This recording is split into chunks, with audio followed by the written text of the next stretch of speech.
Bonjour tout le monde et bienvenue à notre émission À découvrir. Je serai votre animateur aujourd'hui, mon nom est Nathaniel. Et notre invité présent viendra nous parler et nous montrer un livre qui appartenait à son grand-père, qui est titré The World's Fastest Cars. Voici Alexis Daigneault. Bonjour. Bonjour, ça va bien? Oui, toi? Oui. Dis-moi, pourquoi ce livre est-il si important pour toi?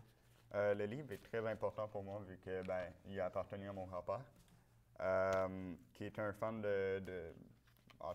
tout ce qui était automobile, puis tout ça. En gros, c'est de lui que j'ai un peu pris ma passion, ainsi de mon père aussi, qui a pris sa passion de lui, évidemment. Donc, ouais, en gros, c'est un souvenir que j'ai de lui. OK. Ben c'est cool. C'est intéressant. Puis depuis quand tu es en possession du livre? Je suis en possession du livre depuis quelques mois après son décès, donc environ 2017, quelque chose comme ça. OK. Donc, j'étais en train d'aider mon père à déménager des trucs avec ma grand-mère. Puis cette journée-là, j'ai décidé d'aller voir dans le sous-sol, fouiller dans des boîtes. Puis je suis tombé sur les boîtes de livres de voiture que mon grand-père me montrait souvent quand je venais, Yep. plus quand j'étais jeune surtout. Je suis tombé sur celui-là qui m'avait jamais montré, ce qui m'a un peu surpris. Mais voilà, je le trouvais cool. Ah, ben c'est cool. J'ai décidé de le prendre. C'est une belle histoire. Puis précisément, de quoi le livre parle exactement?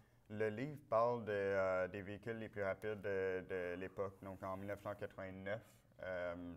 En gros, ça parle de toutes les spécifications des voitures, de leur création, la marque, l'histoire de la marque, l'histoire de la voiture, les créateurs, les dimensions de la voiture, le record au quart de mille. OK. Ben c'est cool. Ouais, Fait que t'en apprends plus sur les vieilles voitures. exactement, Ouais. c'est vraiment comme les voitures de l'époque. Donc le livre date aussi des années de 1989. Oui, exactement, 1989. Puis ce livre-là, tu l'as lu. Donc tu le connais. Hein? Ouais, quand même. Fait que je te dis à page 50, c'est quoi? C'est ça? BMW M6. OK, c'est ça. Bon, c'est bon. Puis pourquoi t'as-tu décidé de garder ce livre au lieu d'un autre livre que ton grand-père t'a déjà montré? En fait, je pense que justement le fait qu'il me l'ait jamais montré m'a un peu motivé à le garder, vu que pour moi c'était un peu lui passer un genre de message que j'étais encore intéressé à en apprendre plus et non juste garder le souvenir de ce qu'il m'avait déjà montré. Ouais. Donc, ouais, puis il y a aussi le fait que je le trouvais quand même assez cool. Ouais. Il y a pas mal de véhicules de l'époque dedans. Ouais, c'est cool. Puis t'aimerais-tu pouvoir transférer le livre aux prochaines générations de ta famille, comme tes enfants ou... Ça serait quelque chose que j'aimerais faire, surtout avec l'industrie automobile qui commence à devenir de plus en plus électrique de nos jours. Donc, ça serait intéressant pour les générations futures de pouvoir découvrir comment c'était à l'époque. Ouais. Donc, voilà, ouais, j'aimerais ça.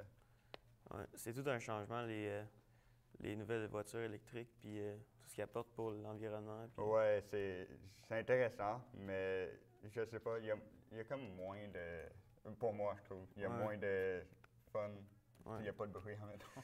Donc, malheureusement, c'était tout le temps que nous avions pour aujourd'hui. Mais merci à vous à la maison d'avoir accueilli Alexis Daigneault. Puis notre prochain invité après la pause, Dominique Di Mario, vient nous présenter son enregistreur Olympus Pearl Quarter S921. Merci à tout le monde. Puis, c'est quoi? Donc, ouais.